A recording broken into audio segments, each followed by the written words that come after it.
All right, let's go over the Stanley ratcheting screwdriver. Like I said, I've had this screwdriver more than a decade for sure. For sure. I don't even remember when I bought this. It has been in my toolbox for years. I've used it multiple times over the years. I mean, you can tell. I mean, it's got some little paint build up there. I like my tools to be a little dirty. It shows that they're being used.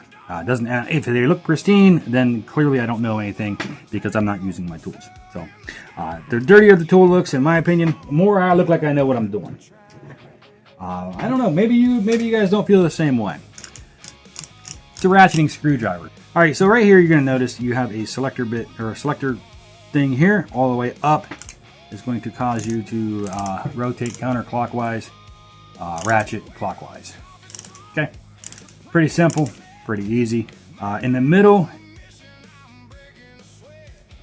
that'll allow you to use it as a regular screwdriver, so it'll go both ways.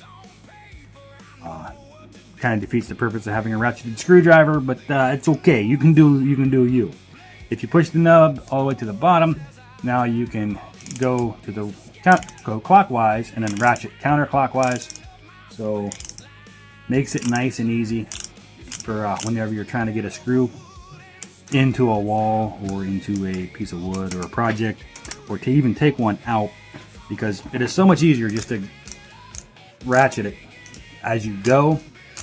Far outperforms a general screwdriver. Yeah, I mean, we have a Phillips bit on this, I know, but I mean, it's fine. We could have put a flat bit on it. I just didn't want to put a flat bit on it because I think flat bits are trash. Now, a screwdriver like this is like a staple of most people's toolboxes. I mean, you probably, if you've been doing any kind of DIY projects around your house or fixing anything at all, you probably have one, or at least something similar, something that functions very similar to this. Maybe it's not ratcheting, maybe it's just a regular screwdriver, but you know the concept of it, you know how it works. This is just a ratcheting variety, which is nice, very nice to have. I would prefer something like this over top of a electric screwdriver. I'm not a big fan of the electric screwdrivers. I find them very, I don't know, I haven't had a new electric screwdriver in years. And then electric screwdriver, you have to, charge it, find batteries for it, whatever. I use power tools. I'm sorry. I use my driver more than I use these days. Years ago, this is what I had. So. And of course, if you're just starting out, being a homeowner or doing projects around your house, this is what you're going to start with, is something like this. It's a cheap tool to have to get started. For the money you spend on this, because it's not that much more expensive than a regular screwdriver, so for the little bit of extra money you're going to spend, definitely going to far outweigh that little bit of extra funds or extra coin out of your pocket. And of course, you be a judge of that. Don't just take my word for it.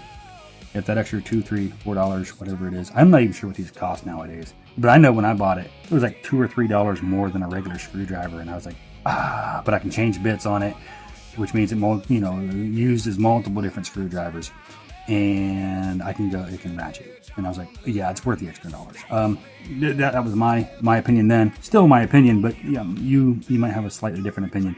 But that is one great thing about it, is that this is honestly way better than a regular screwdriver, because you can take the bit off, you can swap that bit out, your hex bits, your torque bits, your Phillips heads, your flat heads. I don't know, your star bits, your this bits, your that bits, your these bits, your those bits, if you need a longer bit, you can definitely get longer bits.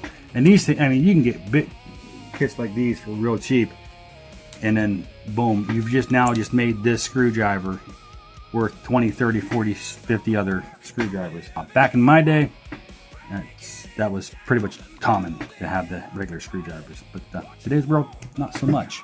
But it does have a texturized rubber grip that actually, it feels pretty good in the hand, and it allows your hand to grip on to actually hold it better. Also has these little divots here to put your fingers, rest one on the back, put your thumb on the front if that's what you need to do, or you can just rest it in there. You can use pliers or a wrench to grab onto these, squeeze down to give an extra torque. Whether you have a wrench or a plier, or both, it's kind of up to you as to how you want to do that, but that's what these kind of designed for, is to get a wrench or pliers up in there to grab a hold, and make sure you're using the right size. So if it's not adjustable, I would definitely use one that's adjustable, so that way you get the right size. That way you're not tearing this up by using something that's wrong. Power tools completely changes this. Completely changes the necessity. But I mean, just starting out, definitely worth money.